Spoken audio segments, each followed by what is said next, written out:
Alexa Stage. Dzień dobry, ja nazywam się Maciek Tęgi, znajdujemy się w biurze Amazon Development Center Poland w Gdańsku i serdecznie witam Was w kolejnej odsłonie Alexa Stage, cyklu rozmów z praktykami biznesu, naukowcami i ekspertkami w rozmaitych obszarach naszego życia, w których coraz większą rolę odgrywa sztuczna inteligencja. Nasza dzisiejsza gościni, Monika Sońta, jest doktorem nauk społecznych i adiunktem w Katedrze Zarządzania w Społeczeństwie Sieciowym w Akademii Leona Koźmińskiego oraz wykładowczynią na studiach podyplomowych Employer Branding.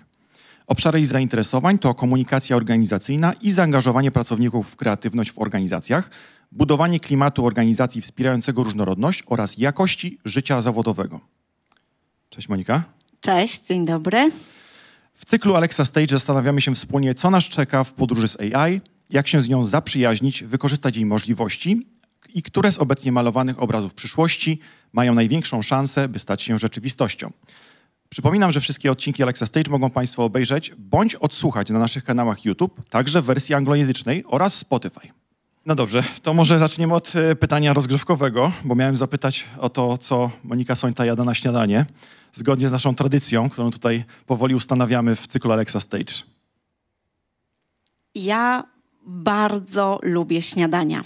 Dla mnie to jest ten moment dnia, który ustawia cały dzień właściwie i dla mnie to jest rytuał społeczny, a jestem bardzo za jajecznicą, także hashtag jajecznica team. I tutaj czekałam na to pytanie. W ogóle bardzo dziękuję, że je dostałam, dlatego że pomyślałam sobie jeszcze o takiej narracji dotyczącej sztucznej inteligencji. Tutaj mamy śniadanie i to nasze ludzkie śniadanie, jesteśmy w tym świecie białka, budowania białka i tutaj mówimy o odżywianiu, o dbaniu o siebie poprzez przyjmowanie pokarmów. A z drugiej strony w tym świecie sztucznej inteligencji mówimy o maszynach, mówimy o krzemie i tutaj mówimy o karmieniu algorytmów, feeding the algorithms. I tutaj tak sobie myślę, że to śniadanie czyni nas bardzo ludzkimi, bo odżywiamy siebie, dbamy o siebie i nie karmimy, tylko mamy taką sprawczość w jedzeniu. Tu już mamy pierwszą oś podziału pomiędzy nami a sztuczną inteligencją, tak? To karmienie versus odżywianie białkiem, tak? Budujemy białko, budujemy w świecie krzemowym, tak. Super. A może rozpoczniemy tak naprawdę od inteligencji, która wielu uważa, że jest wyróżnikiem naszego gatunku. I ja trochę zastanawiam się, jak ty rozumiesz to pojęcie inteligencji. Ja lubię rozumieć w sposób najprostszy, więc dla mnie inteligencja to jest umiejętność wykorzystywania swojej wiedzy, przekładania umiejętności do tego, żeby lepiej zareagować na rzeczywistość wokół nas, do tego, żeby ją lepiej zrozumieć.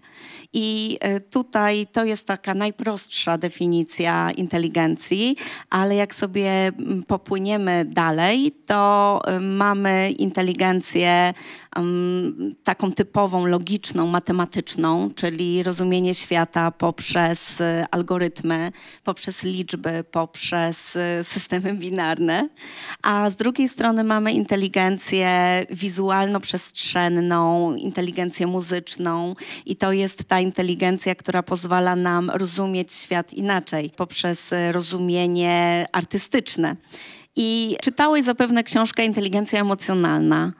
A czy wiecie Państwo, że Daniel Goleman pisał też o inteligencji ekologicznej i o inteligencji społecznej? To ostatnia książka, Inteligencja społeczna, nie została nawet przetłumaczona na język polski, zdaje się, a wydaje mi się, że to jest ten brakujący element.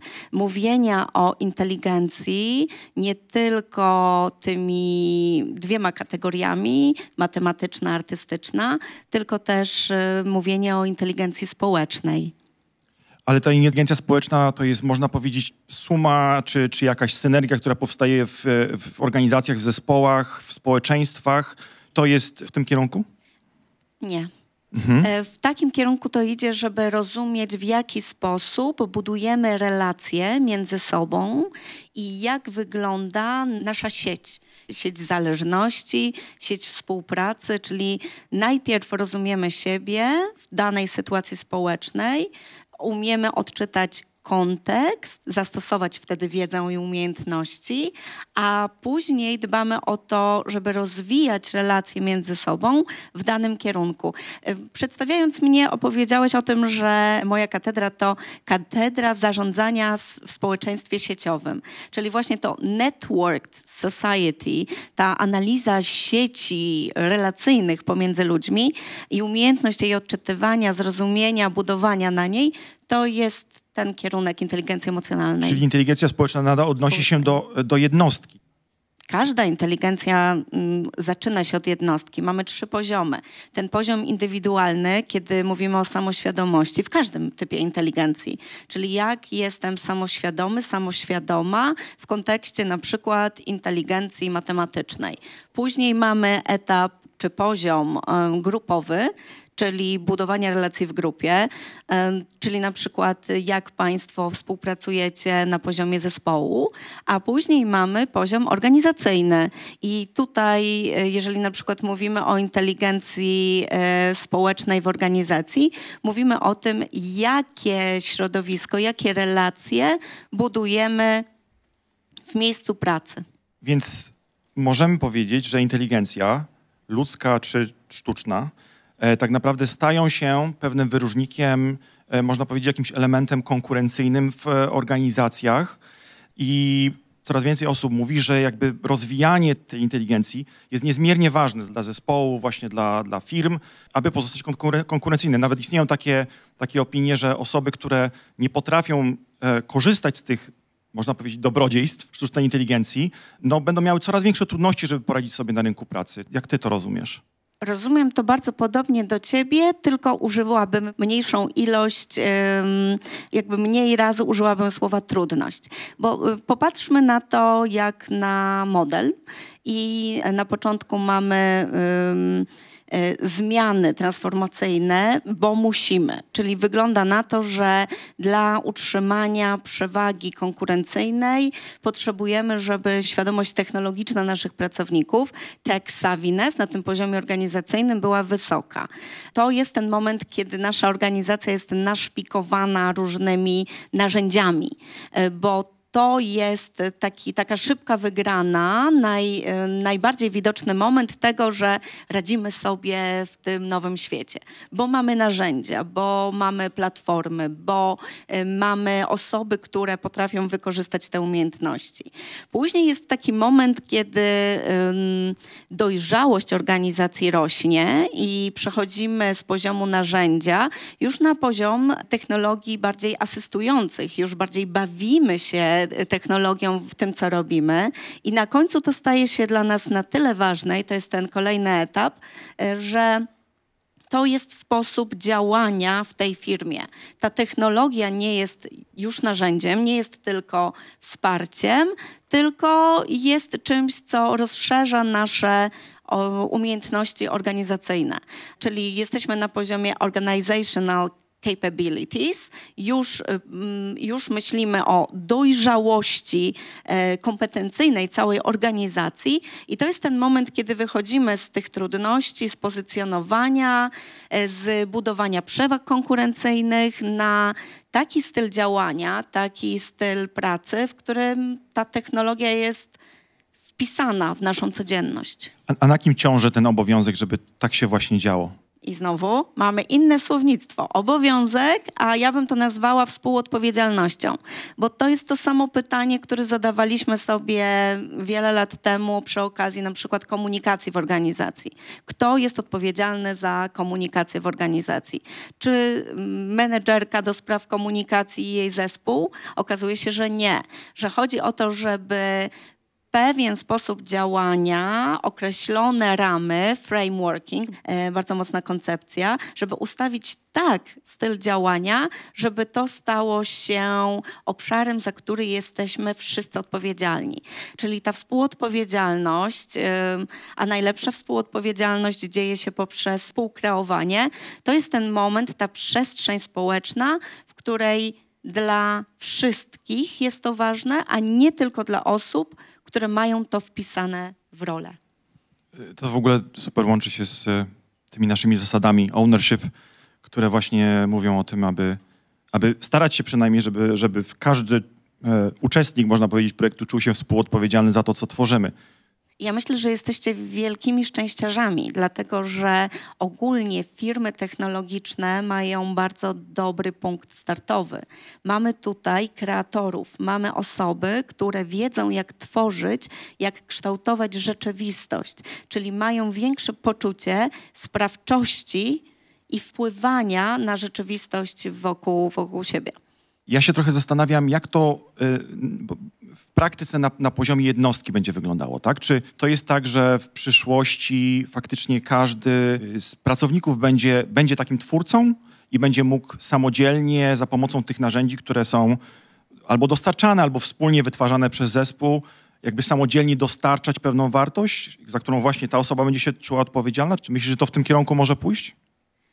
Użyliśmy bardzo ostatnio popularnego stwierdzenia, to może ja wyjaśnię, czyli jeżeli mówimy o creator economy, o ekonomii twórców, mówimy o takim ekosystemie, w którym jednostka ma narzędzia, ma platformy do tego, żeby tworzyć treści, czyli content generation i żeby monetyzować te treści. To, co się dzieje na różnych platformach, w mediach społecznościowych, to jest sytuacja, w której każdy z nas jest na tyle sprawczy, żeby tworzyć własne treści. I to jest ten moment, kiedy czujemy, że nawet komentując rzeczywistość, już dajemy swoją opinię. A propos tej definicji, czy to się odnosi, ta ekonomia twórców, ona się odnosi tylko i wyłącznie do twórców, tak? Czyli jakby tradycyjnie postrzeganych jako osoby, które kreują jakiś content, albo nie wiem, muzykę, albo wideo, czy odnosi się też do na przykład deweloperów oprogramowania, inżynierów, architektów? Jak ta definicja, można powiedzieć, funkcjonuje obecnie? To jest ekosystem małej przedsiębiorczości, czyli każda osoba, która ma chęć podzielenia się tym, co tworzy, może zwielokrotnić swój przekaz i ten content wypuścić w świat. I teraz mówi się o tym też w takim kontekście, że jest to impact-driven economy, czyli że to jest sytuacja, w której jeżeli ja coś tworzę i czuję, że to jest na tyle mocne, że chcę się tym podzielić ze światem, to robię i sprawdzam, jaki jest tego odbiór. Czym się odróżni od systemu wolnorynkowego? Bo tu można powiedzieć, że w takim systemie wolnorynkowym również ktoś, na przykład stolarz, mówi, że wytworzę sobie szafę jakąś piękną i wystawiam ją na sprzedaż i ktoś ją kupuje. Czyli można powiedzieć, że to jest bardzo podobna koncepcja, tak? Na pewno jeżeli chodzi o platformę i o pojęcie marketplace'u, to tak, w creator economy potrzebujemy tej platformy, żeby wystawić swoje dzieło, to co tworzymy. Ale jest to szerszy kontekst, dlatego że tutaj mówimy bardziej o ekosystemie, a nie tylko o narzędziu, nie tylko o platformie. Mówimy też o poczuciu sprawczości w wywieraniu wpływu, czyli nie o takim sprzedawaniu i wymianie transakcyjnej, tylko bardziej o całym ekosystemie, w którym wielu twórców działa i tworzy społeczność. Mówimy też o ekosystemie, dlatego że narzędzia mają ramy, ale cały ten ekosystem, on się wyłania, on tworzy się, te zasady, wszystko to powstaje na bieżąco i też widzimy, że to się zupełnie inaczej samoreguluje. Czyli jeżeli mówimy o mechanizmie rynkowym, to tutaj te zasady są ustalone z zewnątrz, one są narzucone, a tutaj w momencie, kiedy jakiś influencer zyskuje na popularności nowym wzorcem, wprowadzając nowy wzorzec do tego ekosystemu, to nikt nie zabroni, tylko wszyscy będą się przyglądać i bardziej społecznościowo traktujemy temat. To nie jest transakcja, to jest relacja. Czyli jest też oddziaływanie na współtwórców, tak, w tej grupie i jest mniej zasad odgórnych, tak, które działają, tylko te zasady, sama społeczność może wytwarzać te zasady, tak? Tak, i też sama społeczność tworzy mechanizm oceny, co jest wartościowe, a co nie jest wartościowe. Okej. I wracając do tego oryginalnego pytania, jak oceniasz potencjał struktury, ramy, tak, frameworku? Jak to myślisz będzie się rozwijało w najbliższych latach? Myślę, że jesteśmy w takiej sytuacji jako społeczeństwo, że każdy mechanizm, każdy system, który wzmacnia poczucie sprawczości, wzmacnia nasze dobre samopoczucie, nasze dobre myślenie o sobie. Jest czymś dobrym, co wprowadza nową dynamikę.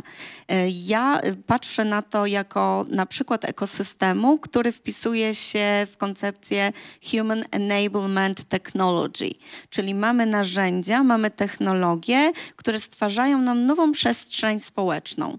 I tak o tym myślę.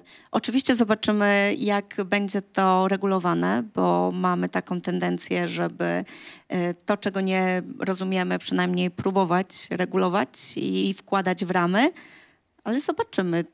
Empowerment ludzki jest zawsze czymś pozytywnym. No i okej, a jakie są przykłady tego human enablement?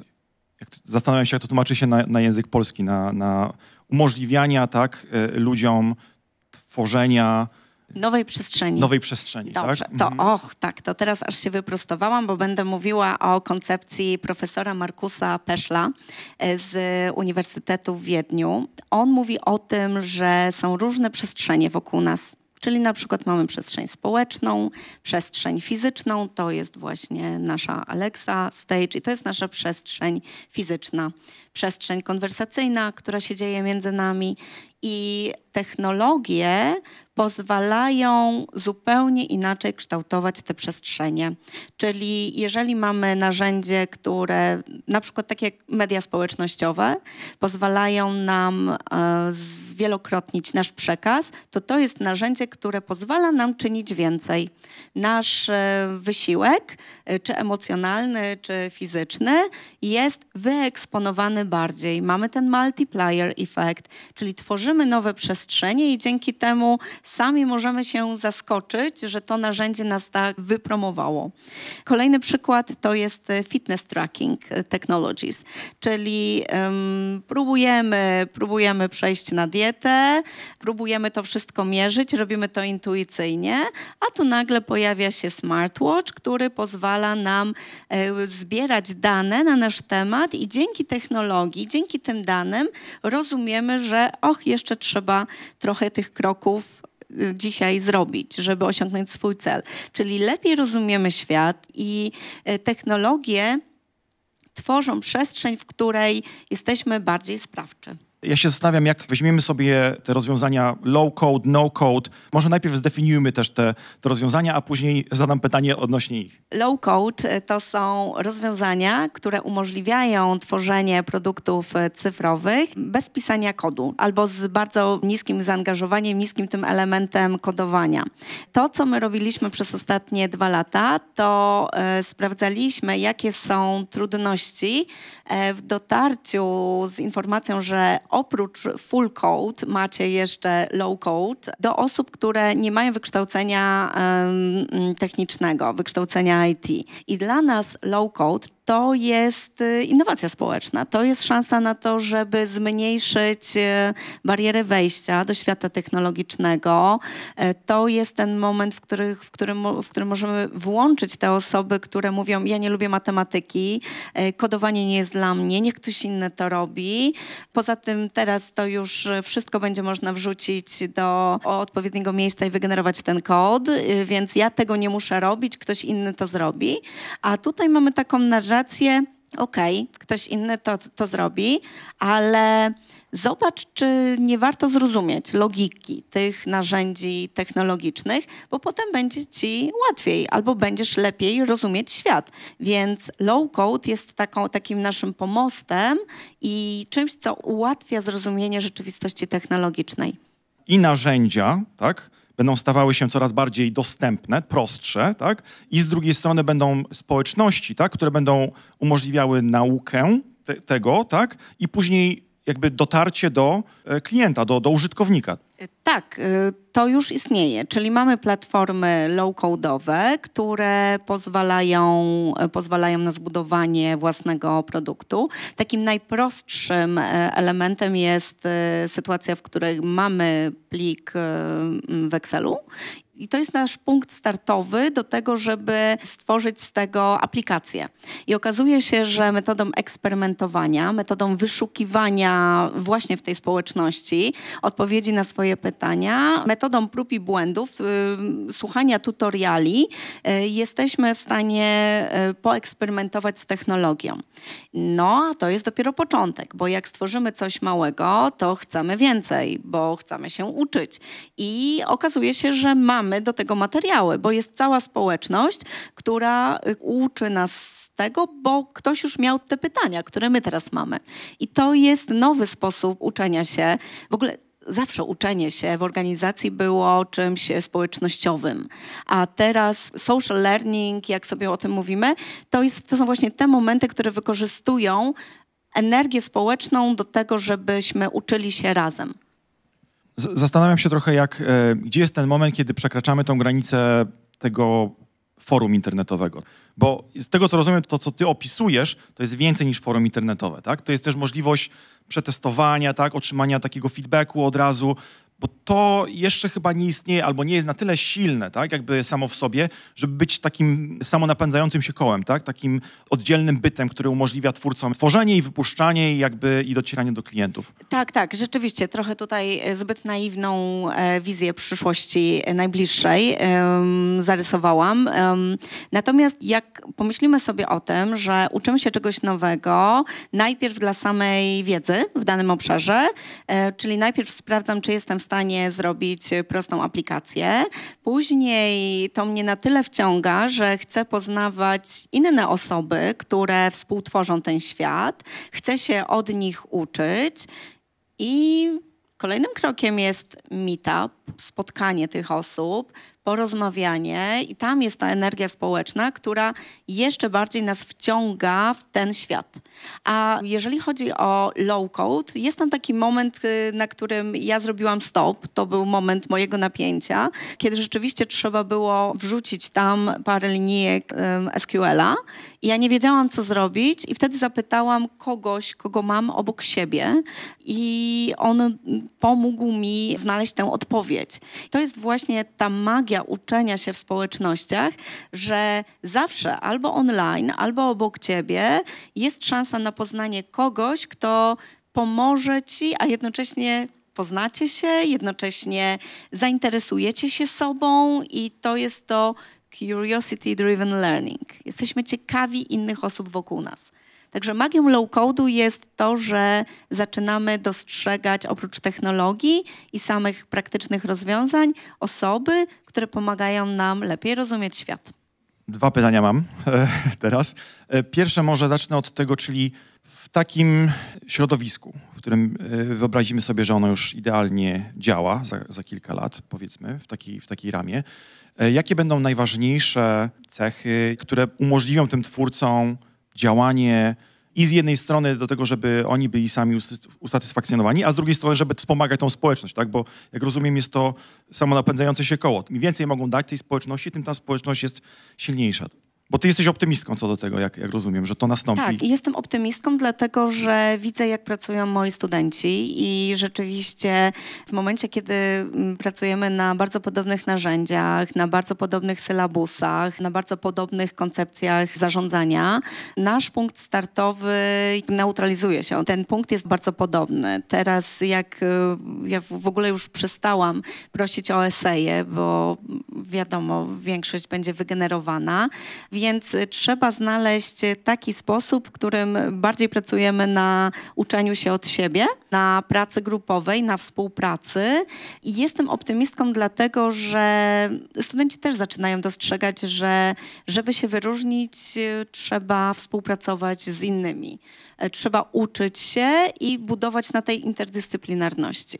I to pewnie wymaga dużo kreatywności. Kreatywności i odwagi do tego, żeby w momencie, kiedy moją wiodącą kreatywnością, typem kreatywności jest kreatywność artystyczna, to wymaga to ode mnie odwagi, żeby pójść do na przykład takiego środowiska, które jest bardziej algorytmiczne, które jest związane bardziej z kreatywnością matematyczną, z myśleniem liczbami, z myśleniem procesem i zestawić te dwa światy. A jestem optymistką, dlatego że mamy wiele przykładów, które pokazują, że coraz więcej jest tych pomostów, bo ludzie są siebie ciekawi. Powiedz trochę więcej o tych pomostach. Pomostach. To są tak zwane bridging technologies, albo taka koncepcja budowania pomostów między na przykład typami kreatywności. Mamy kreatywność artystyczną, mamy kreatywność matematyczną, inżynierską i teraz, żeby rozwiązać problem, a teraz mamy te problemy niesamowicie złożone, potrzebujemy trochę umiejętności i z tego świata, i z tego świata. I budujemy przestrzeń, w której zaczynamy ze sobą rozmawiać. Jest bardzo dobra książka założyciela Netflixa. Współautorką jest Erin Meyer, która jest naukowczynią z INSEAD z Francji. I tam No Rules Rule to jest tytuł tej książki. I tam w bardzo jasny sposób mówi się o tym, że te dwa światy potrzebują feedbacku, potrzebują rozmowy, interakcji, żeby zrozumieć perspektywę drugiej osoby i zastanowić się, czego ta druga osoba nie ma, czego ten drugi świat nie ma i co ja mu mogę dać. Czyli jak rozwinąć się wspólnie. W ogóle, jeżeli myślimy o inteligencji, to mamy przecież symbiointelligence, czyli takie tworzenie sytuacji, w której tworzymy symbiozę pomiędzy na przykład typami inteligencji. I to mam na myśli, mówiąc o pomostach, że jeżeli zaczynamy współpracować, zaczynamy rozumieć lepiej rzeczywistość drugiej strony, to potem może się okazać, że technologia jeszcze rozwinie nam te umiejętności. Wymieniłaś przynajmniej 3 rzeczy, które wydają się ważne, tak? Czyli kreatywność, umiejętność tej współpracy i ciekawość. Ja się zastanawiam, jak powinniśmy przygotowywać przyszłe pokolenia, aby te 3, przynajmniej 3, być może więcej, cech rozwijać. Jak sprawić, żeby te młode pokolenia dobrze radziły sobie z operowaniem w tych obszarach? To dorzucę kolejną rzecz. Uczenie poprzez zabawę, learning through play. Jeżeli myślimy sobie o tym, jak się uczyć, to przychodzą mi do głowy wszystkie koncepcje związane z konstruktywizmem społecznym, czyli takie sytuacje, w której tworzymy sobie przestrzeń do tego, żeby doświadczać siebie nawzajem i uczyć się od siebie. Czyli myślenie projektowe, tworzenie czegoś wspólnie, rapid prototyping i przede wszystkim eksperymentowanie. Jak sobie pomyślę o eksperymentowaniu, to myślę, że ta rzeczywistość technologiczna wprowadziła nam też przyzwolenie na eksperymentowanie. Zobaczcie Państwo, co się dzieje. Mamy sandboxy, playbooki, czyli my chcemy doprowadzić do sytuacji, w której to nie jest tylko tak na sztywno procesowo, tylko jest też ta rama, w której popełniamy błędy i uczymy się i tak jak to wszyscy już powtarzamy wielokrotnie, try, fail, try again, fail better. I potrzebujemy tej ramy zabawy i uczenia się poprzez zabawę, żebyśmy eksperymentowali. Czyli moja odpowiedź, uczenie poprzez zabawę i eksperymentowanie. Padła informacja, że właśnie mam jakiś pomysł, to mogę tutaj sobie zrobić coś na tej platformie low-code, albo jakby się dowiedzieć, jeżeli czegoś nie wiem. Ale z drugiej strony mamy szefa NVIDII, który mówi, że nie ma sensu się uczyć kodować. Lepiej, żebyśmy się nauczyli jakby sadzić żywność ekologiczną, bo już nie będziemy potrzebowali kodować, bo on zrobi za nas to sztuczna inteligencja. A z drugiej strony też może być tak, że nie wiem, będziemy się uczyć, jak lepiej zadać pytanie do takiego czatu GPT, żeby otrzymać to, co chcemy w rzeczywistości. Może będzie tak, że właśnie już za nas będzie ta sztuczna inteligencja wszystko robiła, w związku z tym nie będziemy potrzebowali pracować, żeby zarabiać na tym, bo wszystkie te rzeczy będą już robione przez sztuczną inteligencję dużo lepiej niż my, ale ponieważ nie będziemy musieli 8 godzin dziennie spędzać w pracy, to może będziemy robić to, co tutaj pani opowiadała, tylko hobbystycznie, żeby się nie nudzić. właśnie na tym polega ekonomia twórcy, żeby monetyzować swoje pasje. Od tego się zaczęło, że to jest też taką osią, żeby wyeksponować pasje, które do tej pory były czymś po godzinach, a teraz zaczynamy myśleć o tym jako o tej linii wiodącej naszej pracy, że to jest naszą pracą.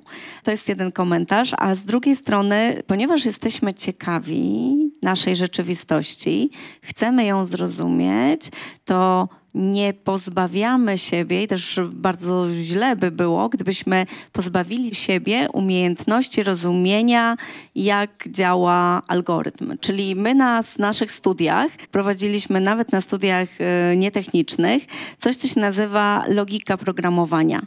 Tak, żeby przynajmniej podstawy, które są takim punktem startowym do rozumienia rzeczywistości, zostały przyswojone, żeby mieć taką szansę.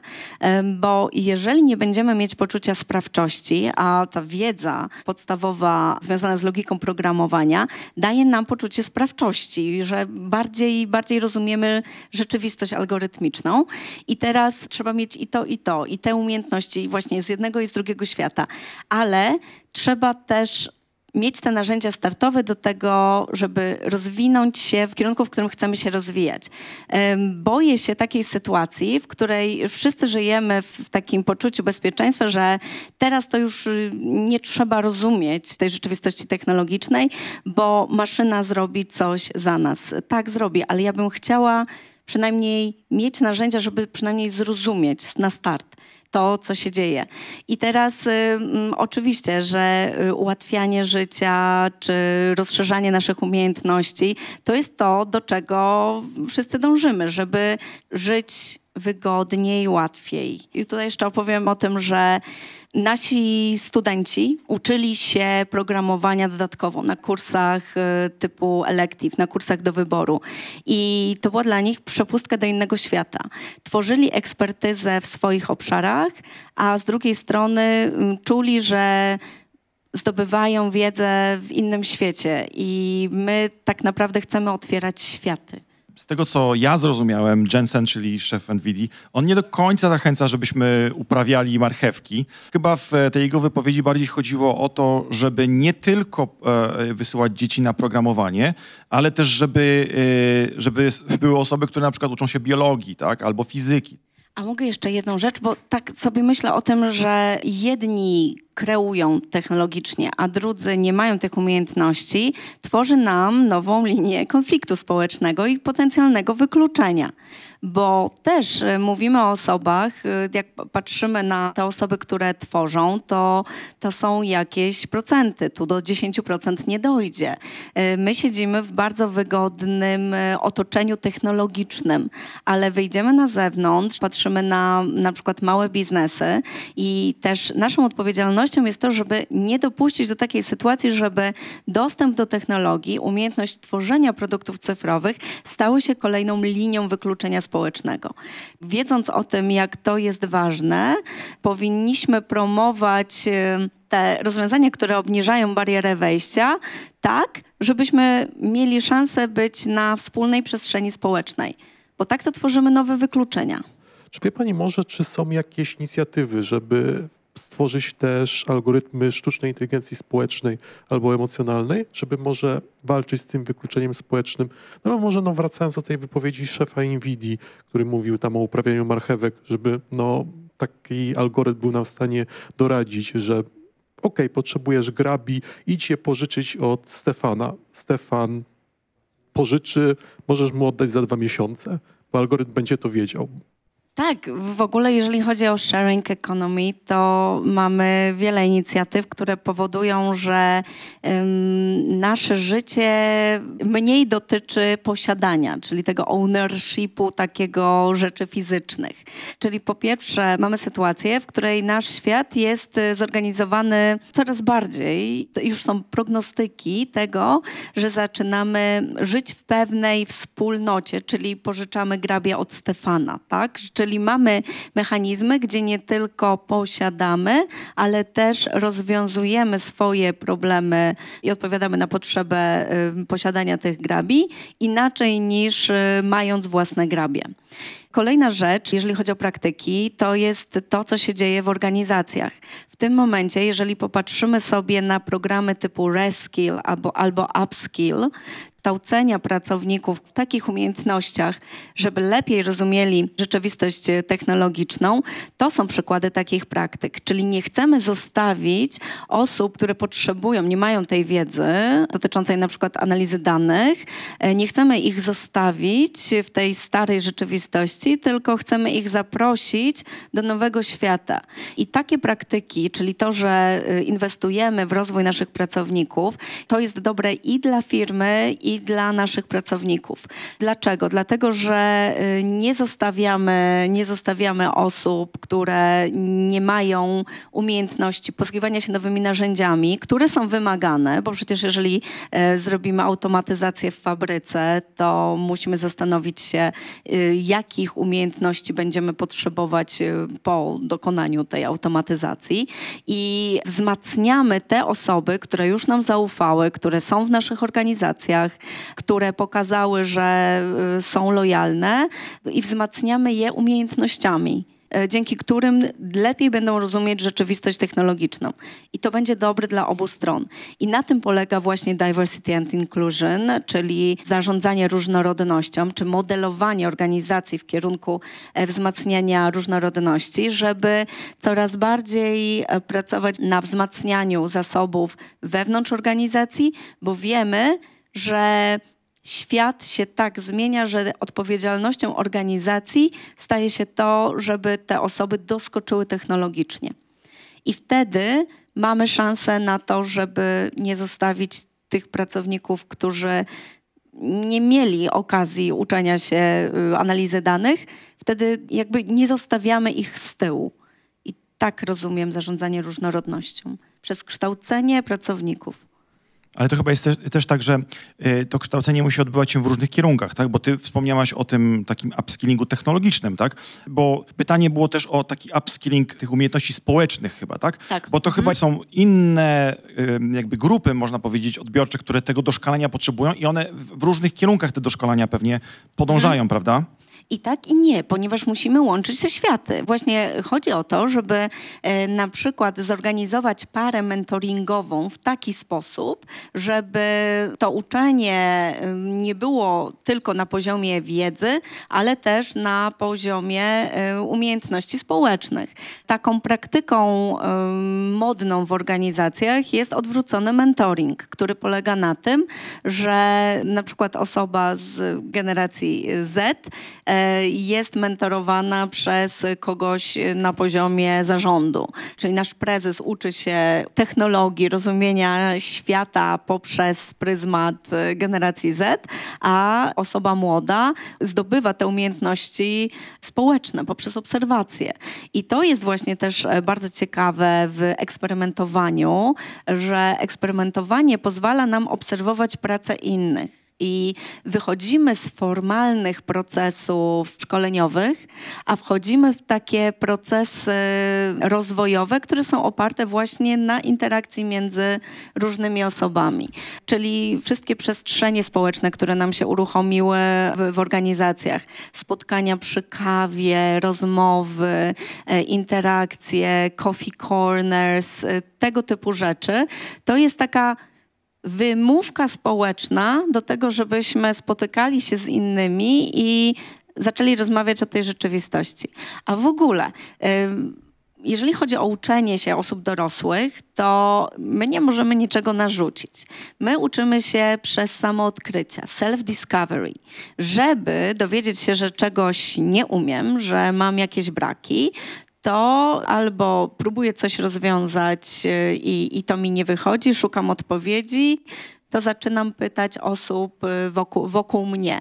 I proszę sobie wyobrazić, że jak mocne jest to doświadczenie rozwojowe w momencie, kiedy mamy potrzebę, mamy to self-discovery, odkryliśmy, że czegoś nie wiemy, mamy sprawczość, bo szukamy w narzędziach dostępnych, a jeszcze dodatkowo nawiązujemy interakcję, wchodzimy w kontakt z inną osobą i to wszystko się tak napędza. Zastanawiam się, czy są sposoby, aby tą ciekawość też rozbudzać, bo wydaje mi się, że to jest podstawowym elementem tego, że jeżeli chcemy siebie samych doszkalać, to ta ciekawość jest niezbędna i z jednej strony ciekawość świata, ale też ciekawość tego, co ja mógłbym poznać jeszcze, gdybym z kimś innym porozmawiał albo przeczytał na jakimś forum coś, tak? Jakby, co ty o tym sądzisz? Zacznę od opowiedzenia o modelu kreatywności Teresy Amabile. To jest badaczka kreatywności z Harvard Business School i ona mówi o tym, że żeby mówić o kreatywności, potrzebujemy 3 elementów.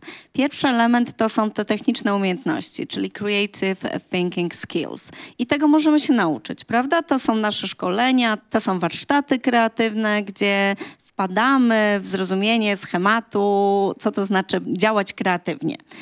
Druga rzecz to jest doświadczenie, expertise, nasza eksperckość. I to jest to, co jest ludzkie, bo budujemy tę ekspertyzę latami. I też, ponieważ ekspertyza na szczęście zależy nie tylko od kontentu, ale też od kontekstu, to my umiemy jako ludzie wpisać te umiejętności w kontekst społeczny. I trzeci element to jest motywacja. I dla mnie to jest ten punkt, kiedy zaczynamy rozmawiać o ciekawości, o curiosity, czyli o takich praktykach w naszym życiu codziennym, które powodują, że zadamy pytanie właśnie, ale to nie takie pytanie, a dlaczego to ciebie nie ciekawi, tylko bardziej, a wiesz jak? A czy wiedziałaś, że? Bo wiadomo, że zazwyczaj nie wiemy i to jest właśnie ten moment, kiedy, ale się dowiem. Zaraz zobaczę, jak się dowiedzieć, bo umiem dowiadywać się, umiem zdobywać nową wiedzę. I ta ciekawość jest tym motorem napędowym. Ja zaczęłam pielęgnowanie ciekawości w biznesie od Curiosity Journal, czyli od wykorzystania metody zapisywania tego, co mnie zaskoczyło w otoczeniu biznesowym. I na początku moje wpisy to były obserwacje, a potem zauważyłam, że coraz bardziej przeradzało się to w pytania. Na przykład, dlaczego ktoś używa sketchnotingu do tego, żeby zaplanować te tablice, które mamy z tyłu. I z takich stwierdzeń, obserwacji przechodzimy coraz bardziej w pytania, a pytania rozwijają naszą ciekawość. I potem poprosiłam moich studentów o to, żeby przez 20 dni notowali swoje zaciekawienia i miało to dotyczyć ich praktyk biznesowych, czyli mieli to zapisywać podczas pobytu w organizacji. I okazało się, że tam niewiele było o biznesie. Tam bardziej były pytania dotyczące ludzi, czyli to zaciekawienie nadal jest związane z osobami wokół nas. A skąd się ta motywacja powinna brać, aby tą ciekawość pielęgnować, powiedziałaś, to jest dobre słowo? Mamy taką sytuację, że dobrze jest mieć aspiracje. To znaczy świat tak szybko się zmienia, że albo możemy pozostać w strachu, nie nadrobimy, nie dogonimy tego, co się dzieje i wtedy przyjdą te roboty i nas zastąpią, albo możemy zastanowić się, co zrobić, żeby otworzyć sobie nowe przestrzenie, czyli znowu rozmawiamy o koncepcji enabling spaces. I u mnie było tak, że studenci widzieli, jakie możliwości, jakie światy stoją przed nimi otworem w momencie, kiedy nauczą się podstaw Pythona i że to wystarczy do tego, żeby eksperymentować dalej i żeby wyjść z tych wymówek, nie, tu ktoś inny będzie programował, ja tutaj jestem od budowania strategii, bo na takiej specjalności jestem, to są tylko wymówki, bo światy, które przed nimi się otworzyły, kiedy posiedzieli trochę w bazach danych i zaczęli rozumieć tę rzeczywistość, były dla nich tak ciekawe, tak aspiracyjne, że niewiele więcej było potrzebne, ale formalna motywacja też pomogła, bo oczywiście to było na ocenę, także trzeba było zaliczyć 30% oceny końcowej. Chodzi o to, żeby być w takim środowisku, czy pracować w takim środowisku, czy funkcjonować w takim środowisku, czy szukać takich kontaktów, które sprawią, że zaczynamy dostrzegać to, czego nie umiemy. Czyli motywacja hybrydowa, wewnętrzno-zewnętrzna. Tak, i w ogóle jeżeli chodzi o Teresę Amabile, ona mówi o takim interesting motivation. A ja jeszcze dodam jeden schemat, który może nam się przydać w zrozumieniu tego, jak my się uczymy. Czyli na początku mamy self-awareness, samoświadomość, czyli wiemy, że potrzebujemy jakiejś wiedzy. Na przykład pan tutaj w podcaście widzi, że chciałby zrozumieć lepiej dany obszar i szuka podcastu na ten temat. Słuchając tego podcastu wchodzimy w self-discovery, czyli tego nie wiedziałem, to może wygoogluję, zobaczę, doczytam. A później, jak już będziemy poszukiwać tego środowiska, mamy kolejny punkt self i to jest self-reflection, czyli siadamy i zastanawiamy się, może to już wystarczy, może ten jeden podcast mówi, ja już więcej nie potrzebuję, teraz już rozumiem daną kwestię na tyle, że jestem w stanie już potem to wyoutsourcować i ktoś inny to za mnie zrobi, a może właśnie to będzie to, w co trafiłem i to mnie ciekawi na tyle, żeby iść dalej. I jeszcze jest jeden magiczny moment. Magicznym momentem w budowaniu ciekawości jest serendipity. To jest taka sytuacja, w której coś do nas przychodzi, coś nas zaskakuje i to jest takie nieoczekiwane. Ja to tłumaczę jako spontaniczne Takie spontaniczne, tak. Czyli jesteśmy w takim środowisku pracy, w którym każdego dnia może nas coś zaskoczyć. Może być ta reakcja, oj, tego nie wiedziałam, to zaraz zobaczymy, jak się dowiedzieć. I to się też w ogóle super łączy z tą krzywą uczenia, tak? Nieświadoma niekompetencja, tak? Świadoma niekompetencja i na końcu świadoma kompetencja. Wszystko się sprowadza do self-awareness, do samoświadomości. To ja bym chciał zapytać o te zawody przyszłości, bo od publiczności słyszeliśmy trochę może zmartwienia o to, czy te zawody, które obecnie wykonujemy, nadal będą potrzebne w przyszłości, albo w jaki sposób my powinniśmy tak naprawdę dostosować swoje umiejętności, aby być ciekawym i nadal rozwijać się, aby w przyszłości móc nadal twórczo dokładać się, można powiedzieć, do tych społeczności naszych, w których się obracamy. To ja bym tutaj zgodziła się z panem i powiedziała o tym, że znajdźmy takie miejsce, w którym będziemy mieć i możliwość sadzenia marchewek. To przekopywanie ogródka dodaje nam doświadczeń fizycznych, dotykowych, czyli tak zwany haptic design. I to jest bardzo potrzebne. I jak patrzę na integrację sensoryczną naszego młodego pokolenia, które żyje w szklanym ekranie i ten dotyk, to co oni dotykają, to co oni czują, doświadczają, to jest zimny ekran. To myślę sobie, że zawodem przyszłości mogą być te czynności, które są bardziej rzemieślnicze, ponieważ to jest też ważne, ale kompetencjami przyszłości czy zawodami przyszłości jest umiejętność tworzenia w świecie technologicznym, rozumienia tego świata i mam wrażenie łączenia tych światów. Tutaj nie będę oryginalna. Patrzymy na raporty Światowego Forum Ekonomicznego, widzimy, że z jednej strony potrzebujemy umiejętności analitycznych i tutaj nie ma wymówek, bo będziemy mieć wymówki, że to następne pokolenie ma już się uczyć tego świata digitalowego, a my możemy sobie odpuścić. Czyli potrzebujemy i tego, i sadzenia marchewek, i umiejętności tworzenia dobrej aplikacji albo wyprowadzenia persony w oparciu o dane, a nie tylko wydaje mi się.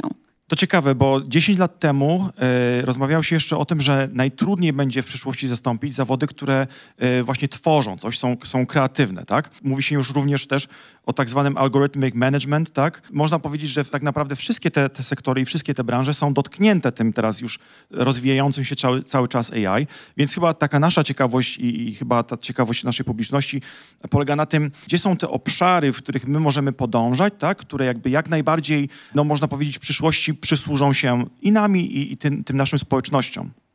I znowu odpowiedzią są umiejętności z obu światów.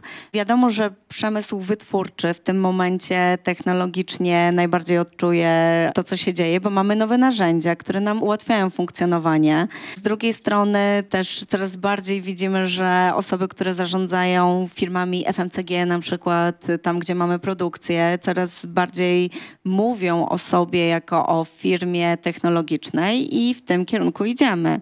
I to, co nam daje technologia, tym przemyśle bardziej wytwórczym, właśnie w firmach tradycyjnych, to technologia nam uporządkowała wiele procesów. Nie musimy się martwić o to, jak ogarnąć rzeczywistość, bo mamy coś, co się nazywa Data-Driven Decision Making Process. Mamy coraz więcej danych i podejmujemy decyzje w oparciu o dane. To jest bardzo komfortowa sytuacja, która zdejmuje wiele ludzkiego napięcia z firm, z osób zarządzających w firmach. I ta transformacja też ma swoje tempo. To nie jest takie od razu 100% zmian. I mamy czas na przygotowanie się.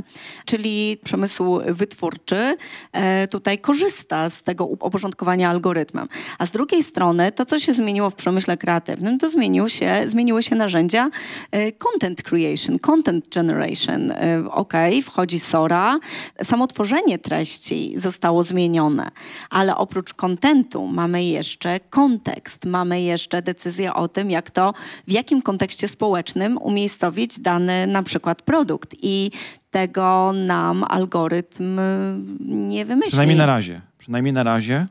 Ale też wydaje mi się, że już jesteśmy... Ta dyskusja też, czy cały ten cykl też pokazuje, że zaczynamy rozmawiać o tym, jakie znaczenie przypisujemy technologii.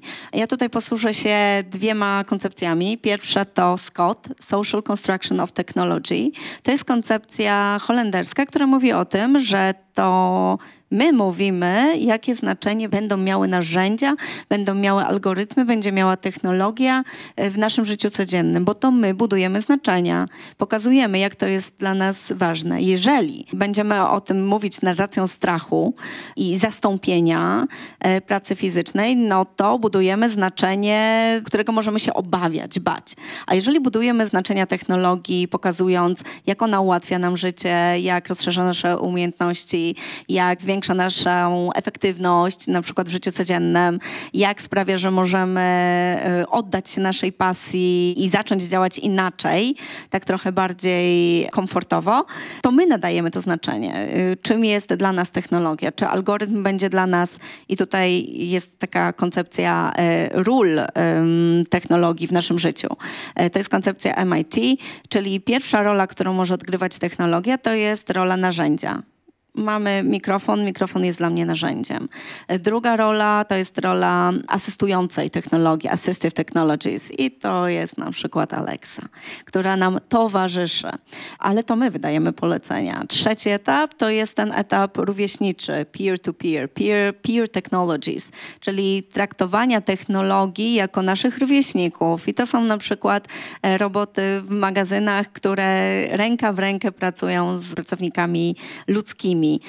I to też jest bardzo w porządku, bo my nie musimy dźwigać, sortować. Inaczej wykonujemy tę pracę. I 4. punkt to jest punkt technologii, która jest naszym menedżerem, która nami zarządza. I teraz jak pozwolimy, żeby ChatGPT zarządzał naszym sposobem myślenia, no to taką rolę przypisaliśmy tej technologii. Czyli można powiedzieć, że aby tego uniknąć, musimy tworzyć tą technologię i aplikację w taki sposób, aby ten człowiek nadal był podmiotem, tak? Żeby ta technologia była tą wspomagającą rolą, narzędziem, wspomagająca, być może też wzmacniająca efekt, tak? Tego, co człowiek potrafi wytworzyć, ale jakby nadal człowiek był w centrum jakby decyzyjnym, można powiedzieć, albo przynajmniej miał możliwości, miał podpowiedzi do podejmowania decyzji. Tak, i żeby miał na tyle duże rozeznanie, czyli umiejętność rozeznania się w sytuacji, żeby zdecydować, teraz to jest narzędzie, teraz to jest asystent, teraz to jest rówieśnik, teraz to jest menedżer. No dobra, to teraz ja wrócę znowu do tego kształcenia tych młodych pokoleń. Czyli jakie 3 cechy albo 3 obszary powinniśmy stymulować, tak, wzmacniać u tych młodych pokoleń, aby w tej rzeczywistości, w której załóżmy, że ta technologia będzie tak tworzona, żeby te przyszłe pokolenia mogły być podmiotem, tak? I decydować za pomocą tych narzędzi wspomagających. Czyli tak, pierwszy obszar to jest sytuacja, w której dajemy możliwość eksperymentowania, doświadczenia, uczenia się na błędach, wymyślania różnych rzeczy w kontekście społecznym, czyli też, żeby były tam różne inne osoby, które z nami współpracujemy w grupie. Drugi obszar to dbałość o to, żeby wyposażyć młode osoby w umiejętności związane i z kreatywnością matematyczną, algorytmiczną i z kreatywnością artystyczną. I trzeci obszar, moim zdaniem, to jest nasze zdrowie psychiczne. Czyli żeby mieć motywację do kreowania, najpierw trzeba mieć taki dobry punkt startowy.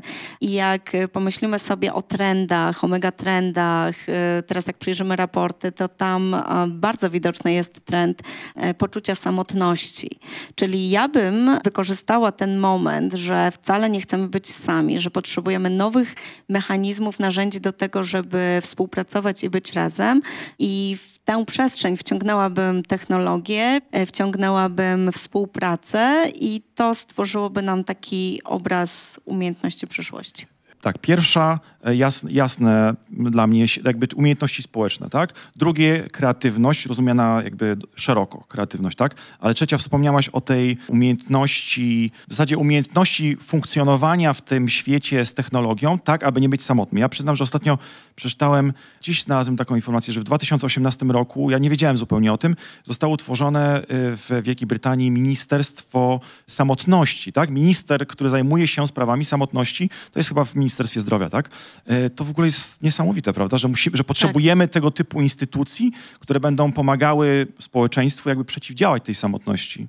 Tak, w ogóle ja robiłam o tym badania tuż po pandemii i rzeczywiście to jest tak, że jeżeli jesteśmy samotni, to mamy wyższe postrzeganie naszej bezradności, a bezradność sprawia, że słabiej się uczymy. Czy jesteśmy też mniej efektywni?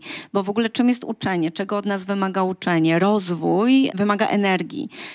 To jest inwestycja i czasowa, i też emocjonalna. My musimy tę energię skądś wziąć i jeżeli czujemy się osamotnieni, to jesteśmy osłabieni, nie mamy tej energii, więc też trudno nagle uwierzyć, że się mobilizujemy do nauki. Też, tak, nie? bo to jest też kwestia mobilizacji, bo żebym ja mój wysiłek uznała za efektywny, żebym nauczyła się czegoś, to potrzebuję też szybkiego, wizualnego zwycięstwa, takiego quick winu, takiego momentu, gdzie mówię, zobaczcie, działa, kliknęłam i zrobiłam. Ale poczekaj, tu cię zatrzymam chwileczkę. Dużo ostatnio się mówi o tym umiejętności, tej projekcji tego ostatecznego celu, tak? Że musimy zbudować u ludzi taki resilience, taką umiejętność, że zmierzam, tak? I ten cel nie jest właśnie takim szybkim osiągnięciem, które otrzymujemy po tygodniu, tak? Tylko czasami po latach utrzymujemy. Czy tu nie jest jakiś konflikt pomiędzy tym, że otrzymujemy jakby ten szybki sygnał o tym, że hej, robisz dobrze, versus to, że właśnie ta osoba musi wytrwać przez kilka, może miesięcy nawet w tym postanowieniu tej nauki? Mhm. Bardzo ciekawe, że mówisz o tej naszej odporności i też organizacyjnej, bo to nam pokazuje, że pojawia się jeszcze jeden element. Napięcie technologiczne w firmach. To nie jest coś, co rozwiązujemy od tak. To jest długoterminowy proces, w którym nasi pracownicy utrzymują napięcie związane z tym, że dzieje się jakaś zmiana technologiczna i że są w ciągłej mobilizacji do uczenia się. To jest od nich wymagane. I ciekawe, że powiedziałeś o tej odporności, bo zobaczmy sobie w koncepcji Industry 4.0, przemysłu 4.0 mieliśmy skoncentrowanie na technologii, na narzędziach i na tym, żeby zwiększać naszą efektywność korzystając z technologii. A już mamy przemysł 5.0. Nie wiem, czy Państwo słyszeli o koncepcji. Są znowu trzy elementy. Pierwszy to jest human-centered design, czyli skoncentrowanie się na człowieku, czyli już nie na technologii. Drugi element tej koncepcji to jest sustainability, czyli zrównoważony rozwój. A trzeci to jest właśnie ta odporność. Bo my mamy tyle napięć, nie tylko związanych z szybkością, z dynamiką zmieniającego się świata, ale też zaczynamy mieć napięcia związane z tym, że nie dajemy rady nadążyć nad tym, co się zmienia, nie rozumiemy, a inteligencja jest o rozumieniu.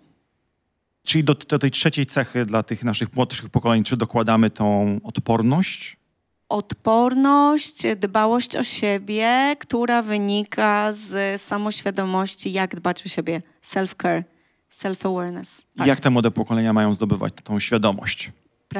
współpracując ze sobą, tworząc przestrzenie, w których nie są samotni, tworząc przestrzeń, w której uczą się interakcji i rozmowy ze swoimi rówieśnikami, bo ChatGPT będzie tylko słuchał i reagował na polecenia, a rówieśnik już niekoniecznie.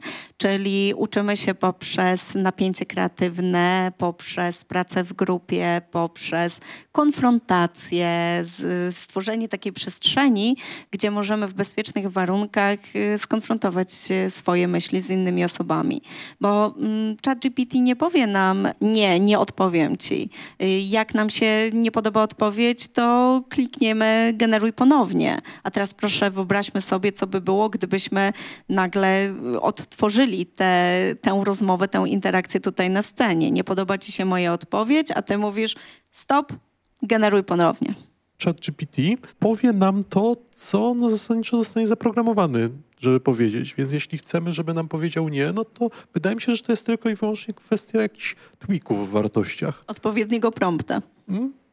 To chyba znowu dotyka tego projektowania w taki sposób, aby człowiek był podmiotem jakby wobec tej technologii, tak? Czyli... No ale właśnie, wracając do tego, taka decyzja o tym przyszłym rozwoju technologii nie należy do żadnej osoby z tej sali, a i nawet do żadnej osoby, która będzie tego w przyszłości słuchała. Bo to zasadniczo nawet już nie będzie decyzja na poziomie firm, tylko konsumentów. Bo jak konsument zobaczy, że jest jakiś tani produkt wygenerowany z pomocą sztucznej inteligencji, no on będzie tańszy, bo są mniejsze narzuty, no to on go najprawdopodobniej kupi. I no na tym się skończy. Więc no w tym zakresie, no jednak taka peer technology, jak pani opisała, te roboty w magazynach, no są jednak trochę martwiące, bo taki robot ułatwia ludziom pracę, ale jakby każdy ciężar, który taki robot przeniesie, każda, no nie wiem, półka, którą on uporządkuje, no to jest jakby mniej zajęcia dla człowieka. I w pewnym momencie no dojdziemy do punktu, w którym takie roboty będą dostatecznie tanie. Być może no, ChatGPT bardzo szybko dojdzie do takiego punktu, w którym będzie o wiele tańszy od, powiedzmy, ludzkich programistów. No i no pytanie, jaki zawód będzie w takiej przyszłości? No bo no można mówić tutaj o haptic feedbacku, o tym, że dobrze byłoby oddać się swojej pasji. Natomiast no problem jest taki, że no nadal trzeba zarabiać te pieniądze. Ja no mogę uprawiać marchewki na przykład, ale no nie wiem, czy ktoś je ode mnie kupi. To oprócz tych marchewek, jednym ze scenariuszy jest to, że mógłby pan skoncentrować się na uczeniu innych osób. Proszę zobaczyć, że znowu, jeżeli mówimy o firmach, jesteśmy w stanie o tym rozmawiać, a jest cały szereg osób, firm, które czekają na zrozumienie tego, jak działa technologia. Ostatnio pojawiły się analizy dotyczące roli change managera w organizacjach, czyli takiej osoby, która tłumaczy, co się za chwilę będzie działo. I może właśnie w tej całej skomplikowanej, wyłaniającej się, niezrozumiałej rzeczywistości rolą takich osób jak pan będzie to, żeby ta zmiana, to osadzenie się technologii w naszym życiu codziennym było bardziej zrozumiałe.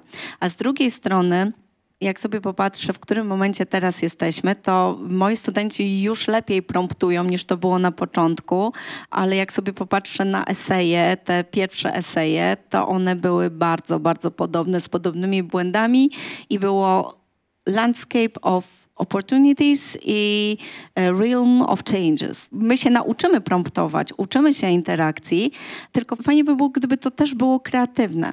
Ja już widziałam organizacje, które wprowadzały ciekawe narzędzia, robiły analizę sentymentów, komunikacji, pracowały social network analysis w swoich obszarach, żeby lepiej zrozumieć rzeczywistość biznesową i to wszystko było w połączeniu z uczeniem się od siebie, czyli wszyscy się spotykali, rozwiązywali problemy biznesowe. Była jakaś osoba, która facylitowała albo moderowała tę zmianę. I to jest właśnie, tak jakbym powiedziała, zawód przyszłości dla tych osób, które mają kompetencje technologiczne. A z drugiej strony... zawód przyszłości to nie jest już programista, tylko coach. Innymi słowy. Osoba, która pomaga zrozumieć rzeczywistość technologiczną innym osobom, których jeszcze tam nie ma. Ale jeszcze opowiem o firmie, która skoncentrowała się bardziej na tym etapie narzędzia. I tam ważne było, żeby pracownicy umieli pisać dobre prompty, dobrze promptować.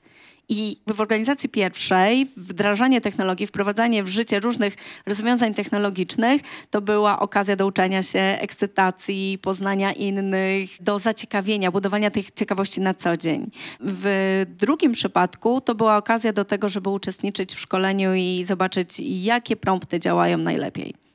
I to jest też ta energia społeczna organizacji, o której mówię. To czym się te dwie organizacje według ciebie różniły? Albo gdzie ta zmiana wystąpiła w przeszłości i w jaki sposób nie stać się tą drugą organizacją?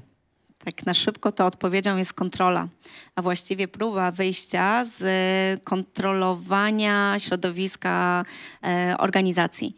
Zobacz, jak wygląda nazewnictwo. Mamy Human Resource Management, zarządzanie zasobami ludzkimi. I ta nazwa zawiera w sobie założenie, że możemy to kontrolować, możemy tym zarządzać i mamy teorie zasobowe, nawet w odniesieniu do ludzi. A teraz mamy teorie bardziej płynne, wyłaniającej się rzeczywistości, gdzie zdajemy sobie sprawę, że mamy jakieś punkty mikrokontroli, ale to nie będzie tak dobrze poukładane. I jeżeli jesteśmy organizacją, która szuka tego płynięcia, tego wyłaniania się, reagowania i ma kompetencje, żeby zareagować w tej płynnej rzeczywistości, to mamy szansę na to, żeby zmienić kulturę organizacyjną naszej firmy albo modelować ją, wzmacniać ją w kierunku budowania innowacji, rozmowy ze sobą, współpracy.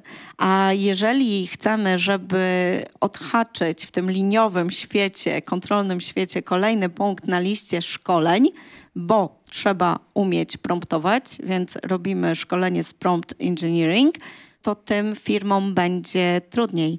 Zapytałeś mnie o algorithmic leadership i teraz jeżeli mówimy o umiejętnościach tych algorytmicznych, to jestem na tak, bo one porządkują nam zrozumienie rzeczywistości, a do tego zarządzania algorytmicznego proponuję też dodać koncepcję idea o creative confidence albo creative leadership, czyli też taką chęć płynięcia.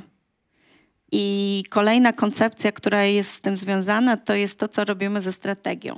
Kiedyś strategię się planowało. Była potrzeba, żeby zaplanować wszystko. A teraz myślimy o strategii bardziej w ujęciu myślenia systemowego, że to jest bardziej strategizing.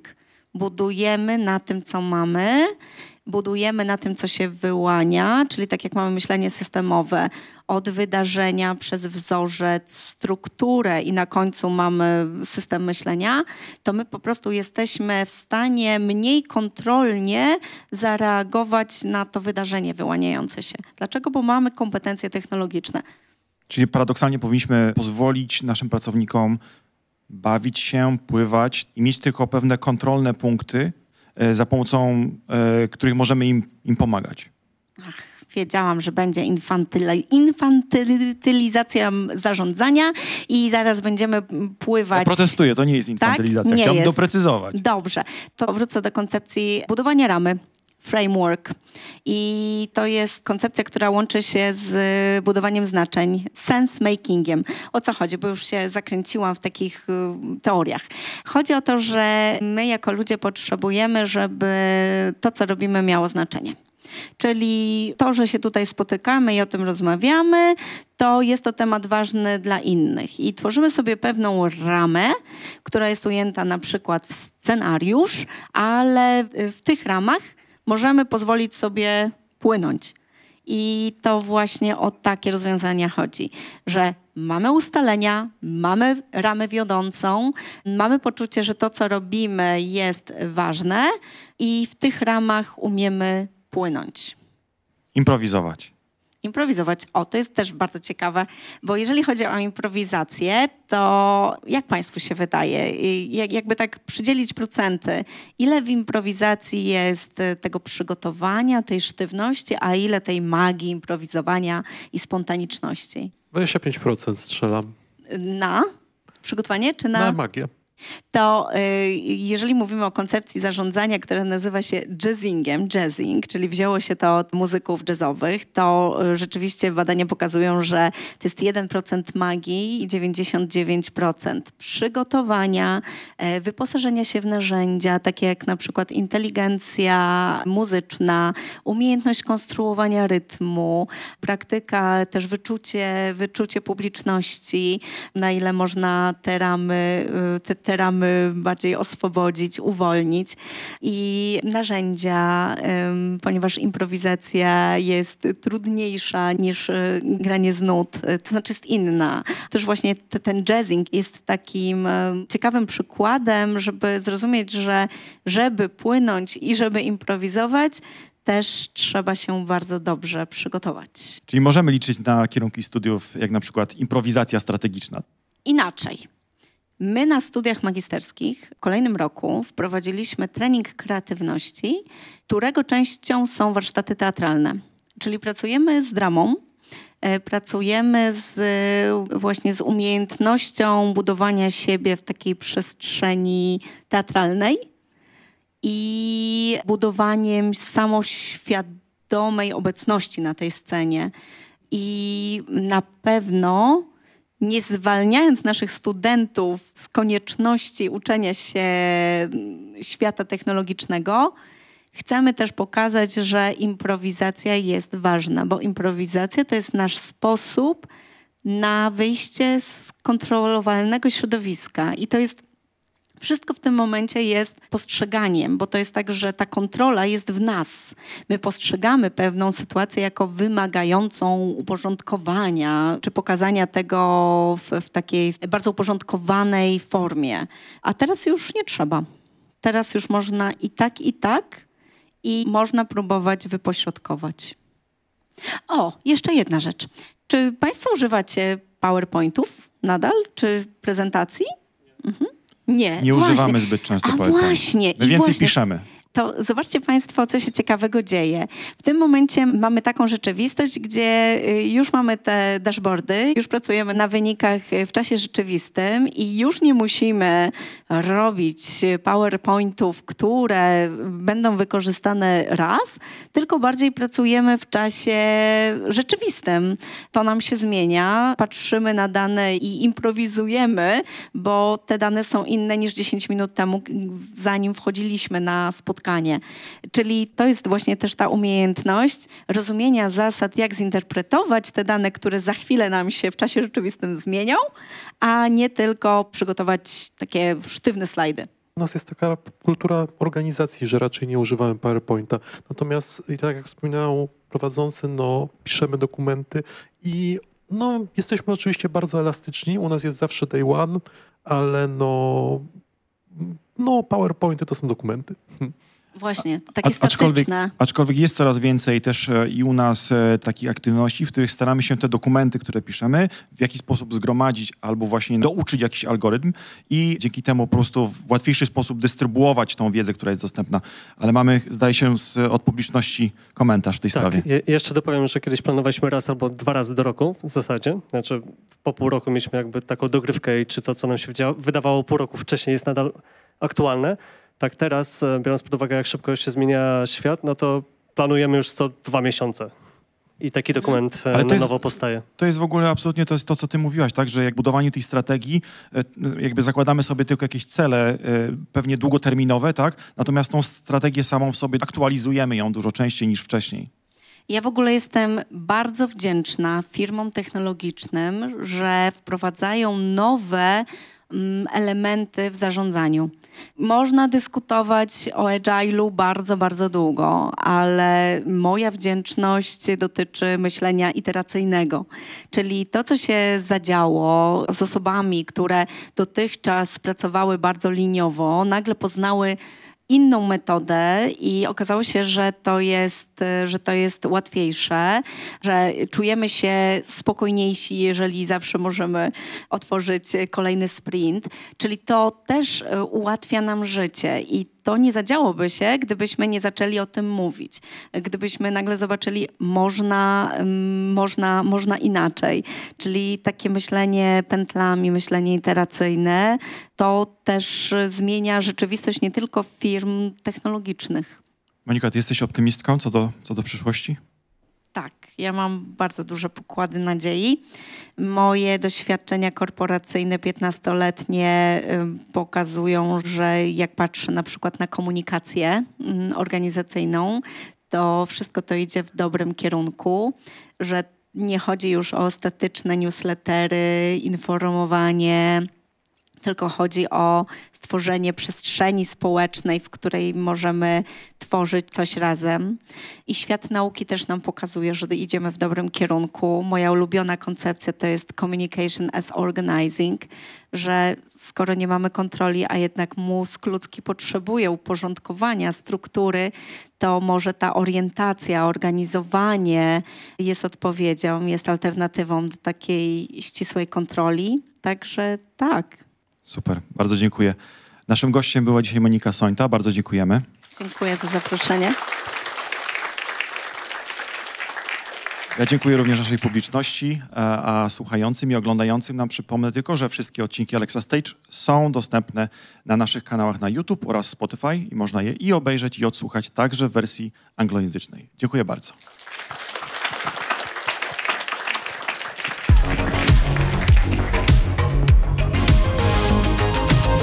Alexa Stage.